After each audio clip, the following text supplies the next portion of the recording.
Humanis est un des acteurs de la protection sociale française. Il intervient notamment en matière de retraite complémentaire. Dans ce domaine, nous allons devoir faire face, sur cette fin d'année, à des évolutions majeures en termes de réglementation et qui vont forcément susciter des appels de la part de nos clients. Alors chez Humanis, en retraite complémentaire, nous utilisons Udigo sur le canal de la voix. Nous avons porté beaucoup d'évolutions dernièrement avec le langage naturel, le serveur vocal interactif en langage naturel. Notre objectif, c'est d'arriver à automatiser les flux à faible valeur ajoutée pour pouvoir permettre de reconcentrer les conseillers sur des activités à plus forte valeur ajoutée et être là au moment où on en a vraiment besoin. 14% de nos flux entrants téléphoniques sont aujourd'hui traités en automatique et que sur ces 14%, 47% l'ont été sans mise en relation avec un conseiller.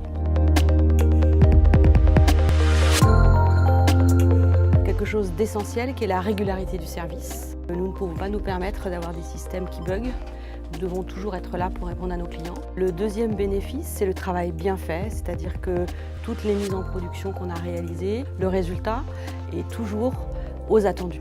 Et puis enfin, très important également, qui est le conseil sur notre métier de la relation client, puisque nous avons cette espèce de benchmark finalement que nous apportent les collaborateurs d'Udigo.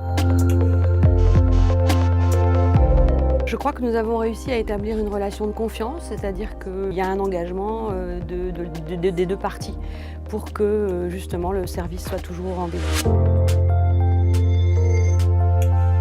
Notre prochain challenge, c'est celui du mois de janvier 2019, avec toutes les évolutions réglementaires. Ça, c'est un enjeu à très court terme, c'est un enjeu de performance, c'est un enjeu de robustesse. Et puis, il y a des enjeux, évidemment, à moyen et long terme, qui sont continuer à faire évoluer nos self-care, continuer à proposer des solutions automatisées, mais qui, pour autant, sont toujours, en termes de qualité, au bénéfice du client et avant tout au bénéfice du client.